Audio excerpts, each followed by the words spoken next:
In a world where anything is possible, in a world where the normal and the paranormal reside, Almost Unbelievable brings to you the stories you want to hear, but fear to hear.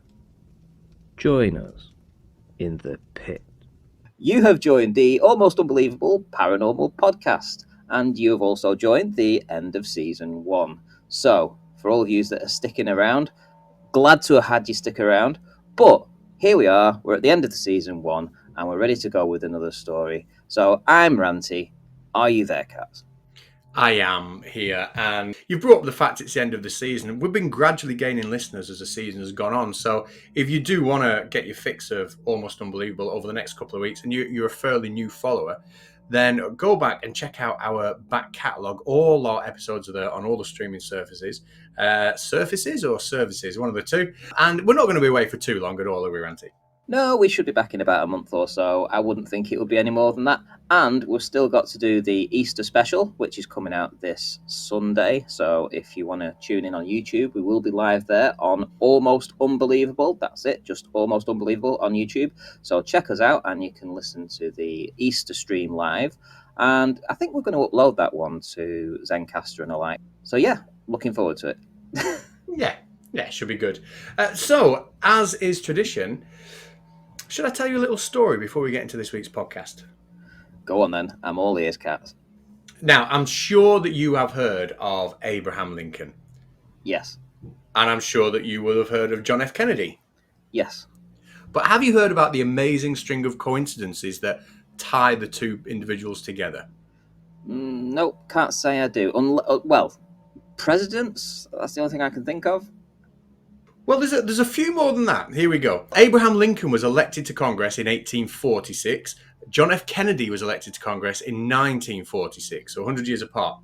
Lincoln was elected president in 1860. John F. Kennedy was elected president in 1960. The names Lincoln and Kennedy each contain 7 letters. They were both particularly concerned with civil rights. Both of their wives lost their children while they were living in the White House. Both presidents were shot on a Friday. Both were shot in the head. Lincoln's secretary was called Kennedy and warned him not go to. Lincoln's secretary was actually called Kennedy and warned him not to go to the theater where he was assassinated. And Kennedy's secretary was called Lincoln, who warned him not to go to Dallas where he was assassinated. Both were assassinated by Southerners. Both were succeeded by Southerners. Both Southerners were named Johnson, the ones who succeeded him. Andrew Johnson, who succeeded Lincoln, was born in 1808. Lyndon Johnson, who succeeded Kennedy, was born in 1908. John Wilkes Booth was born in 1839. He was the guy who assassinated Lincoln. Lee Harvey Oswald was born in 1939. Obviously, we know who he assassinated. Both of them were known by their 3 names, and both of the names are comprised of 15 letters. Booth ran from the theatre and was caught in a warehouse. Oswald ran from the warehouse and was caught in a theatre. Get out of here. Yeah. I'm sorry, but this is ridiculous. It is true, yeah. And both, Booth and Oswald, both of them were assassinated before their trials. Now, what do you think of that? Well, I tell you what, for all those people out there who are conspiracy-minded, I would definitely say that there's probably, if your fate's already written and all this stuff is written down, then, that just cannot be coincidence, surely. Come on.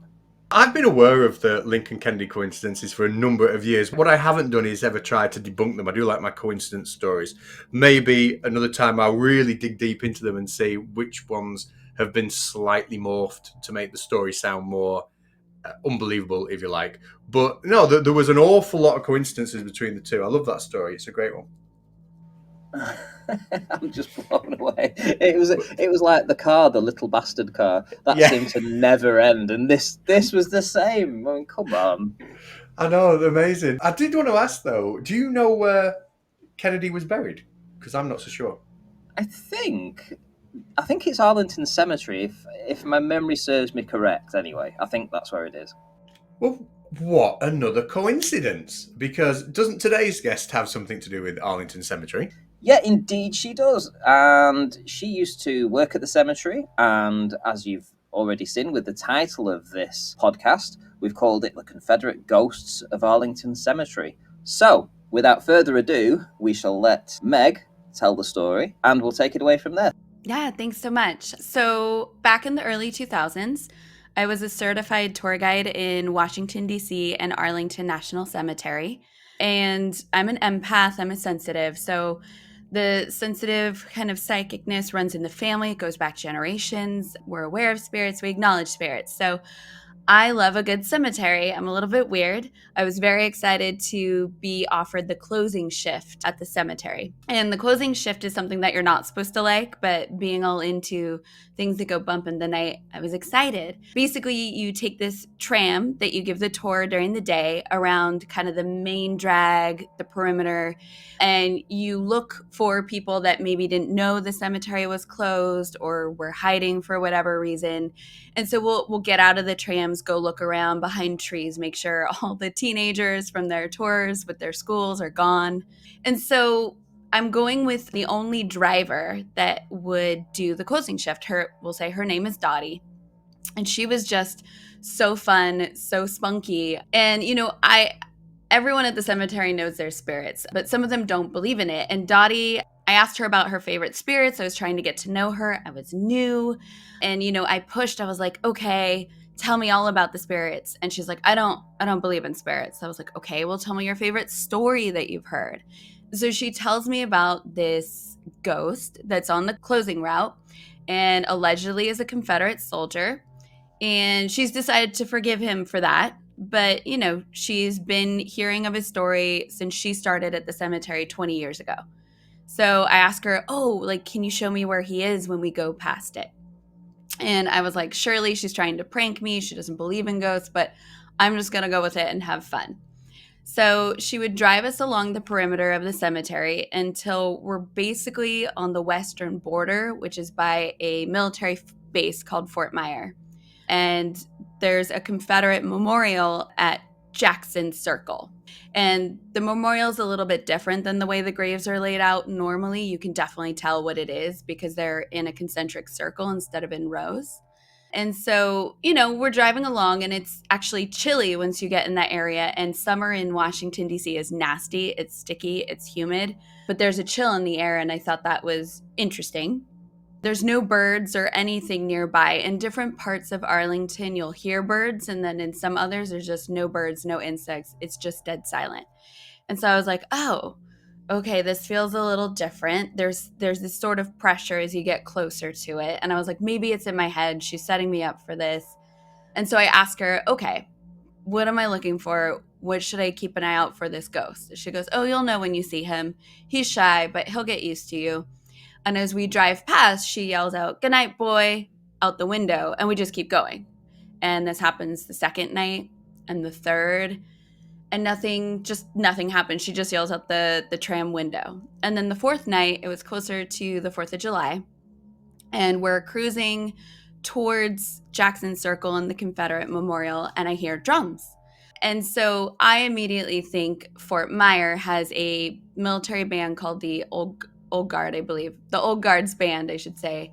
And they're the ones who do all the drums for the funerals at Arlington. So my assumption was, oh, the band's practicing really late. That's weird. And she just says, oh, the band would never play that. And I was like, okay, whatever. She's being weird again. And so we get to the certain point where the air kind of shifts and you don't hear birds anymore. And it's heavier and I get goosebumps. And I'm listening to the drums. You can still hear them. It's one drum now. And I'm like, that's weird. Usually it's multiple drums. And then I just get this sick feeling because I recognize the song. And it's Dixie. Dixie is a Confederate song. It's something that the Confederate drum corps would have played. It's nothing the current military band would have ever considered playing because the Confederacy, they lost. So I look at Dottie and I'm like, hey, that's Dixie, isn't it? She goes, yes. I was like, are you messing with me? Like, this isn't funny. She goes, no. I'm like, so that's coming from the Confederate memorial section. That's your ghost. And she goes, oh, no. He's not mine, but yes, that's him. And I was like, okay, Dottie. And I asked her to stop the tram. She's like, you're going out there?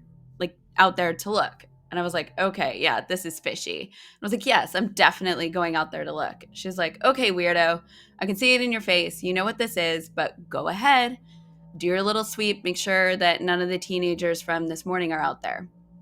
And so I go and I jump off the tram, and it's horribly awkward because we're in these like 1940s uniforms and pencil skirts and high heels. So I like hobble around trying to be respectful and not step on graves.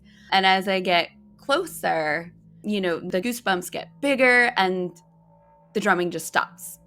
And so I stop and I'm like, hello, is anybody there? And of course, nothing answers. Nobody answers. So I walk around the memorial. It's in a circle. So I just walk around.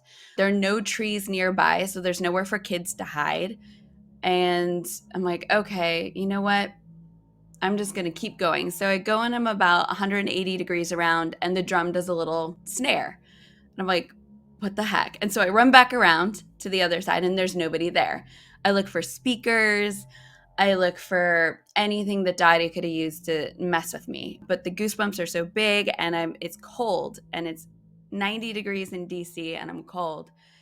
And so I say, what's your name? And there's nothing.